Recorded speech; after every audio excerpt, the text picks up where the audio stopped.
Recently, Senator Mullin, if you have time to listen, you were confronted by constituents that were angry because you voted against my amendment to stop all funding for refugee welfare programs. Instead of explaining your vote to continue these welfare programs for refugees, you decided to transfer the blame. You told the media that I was a freaking snake and that you completely understood why I had been assaulted.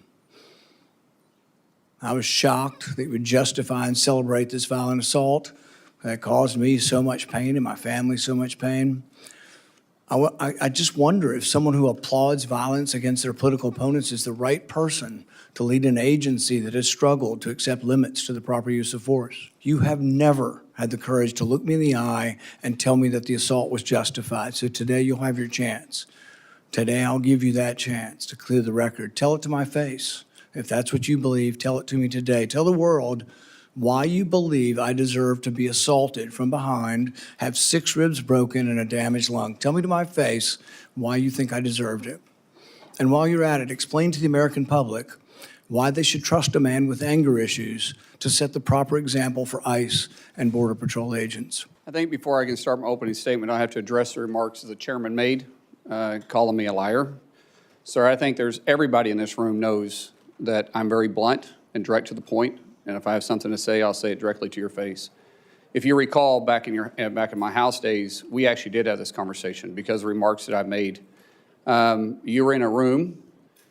I simply addressed that I said I could understand because of the behavior you were having, that I could understand why the neighbor did what he did.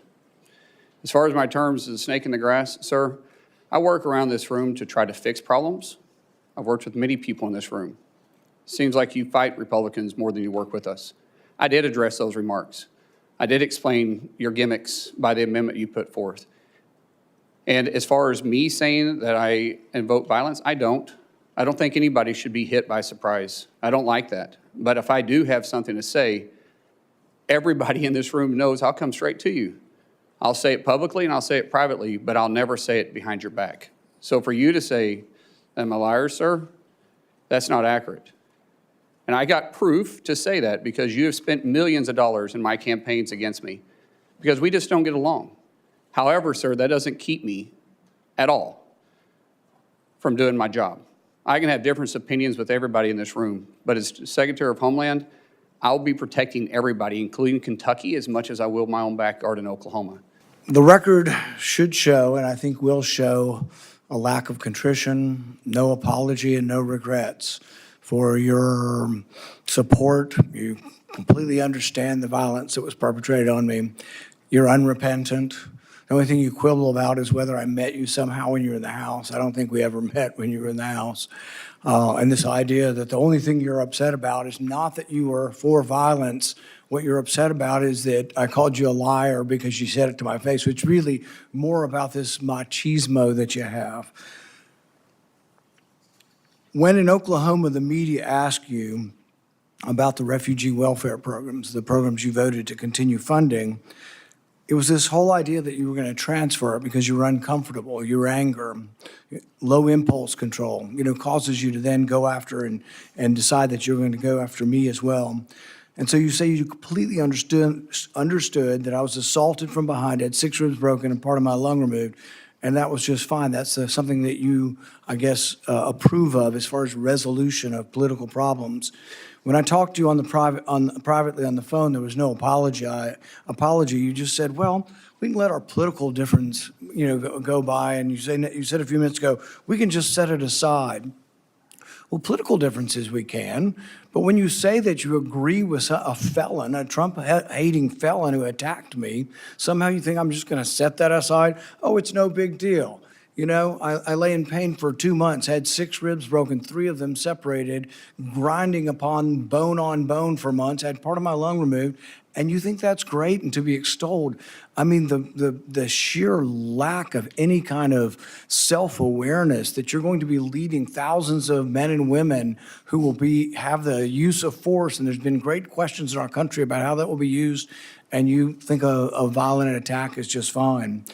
So I guess my first question is, do you think that justifying that kind of violence sets a good example for the men and women of ICE and Border Patrol?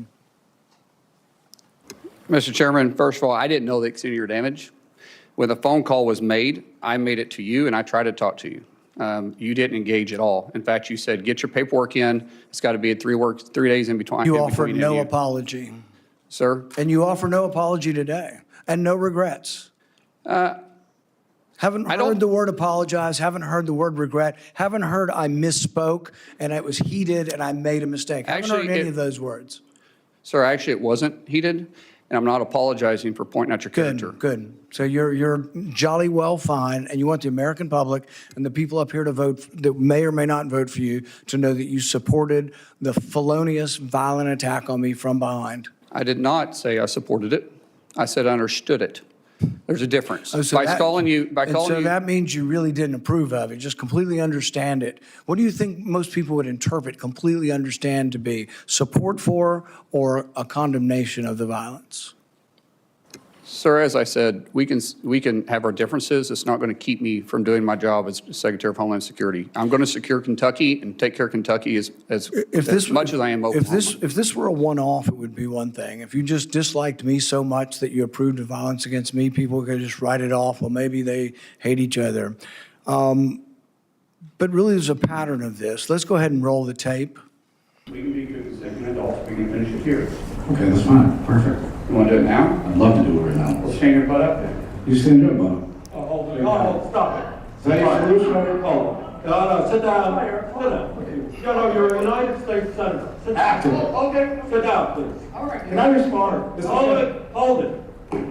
If he got up too, would you have gone at it right there in the hearing room? I would have probably jumped over the dais at that point. You have to be called out on it. It's not this guy continues to get away with this stuff. And it's just, it's silly, it's stupid, but every now and then you get punched in the face. Well, go back to the 1800s and 1700s. They used to have canings. And duels. They used to have And duels. duels. Yeah. Right. And there's a way that men used to settle their differences. I ignored him 4 times to be part of that. And people say, yes, you're supposed to ignore it. Well, I'm not a very good Christian. I try to be a good Christian. And I know people say you're supposed to turn the other cheek. I prefer the David method. But we need to move from an almost. By the way, I'm not afraid of Biden. I will Biden. Fighting? Oh, I'm in a fight. I'm going to fight. I'll do anything. I'm not, and I don't care where I fight. It's just. In hindsight, any regrets? No, I really don't. So no regrets. In fact, even after your anger had cooled, you were still bragging that if he'd only been brave enough to stand up, you'd have jumped over the dais and taught him a lesson, because that's how men should settle their differences. Do you think fighting as a resolution for political differences is a good example for the men and women of ICE and Border Patrol? As you can notice over my shoulder here is my good friend Sean O'Brien. Both of us have had conversations. Both of us have shaken hands. And both of us agreed we could have done things different. Sean is someone that has become a close friend. We talk all the time. I've been on his podcast. We've talked through this. That's how you handle your differences. Not like this, Chairman. I'm glad you guys are friends now and that you've reconciled. But really, it doesn't get to the real point whether or not you think violence is the way we settle things. In the days after the fight, you said, and I quote, sometimes people just need to be punched in the face. Is that still your opinion, that political disputes can sometimes and often only be resolved by violence? No, I don't always agree with that. I don't believe in political violence. I've made that very clear. But sometimes people do need, theoretically speaking, sir, I get it. It's about character assassination for you. That's the way this game is played. I understand it.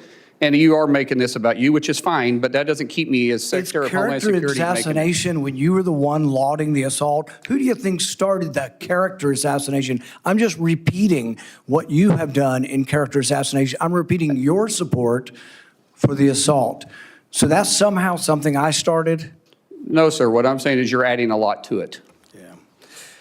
In the days after the fight, you did many interviews in which you justified the violence as historically justified by precedents, such as caning and dueling.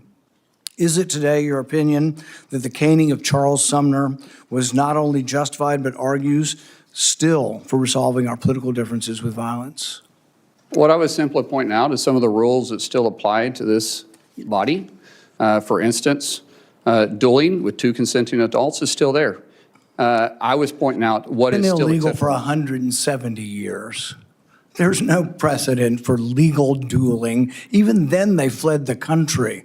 Do you realize that the man that beat Charles Sumner with a cane, he beat him till he was unconscious? You know why no senators intervened? Because his friend held a gun on the other senators, and he kept beating him until he crushed his skull. That's what you're insinuating is the precedent of the Senate, and that's what you live by. That is a very, very dangerous sentiment.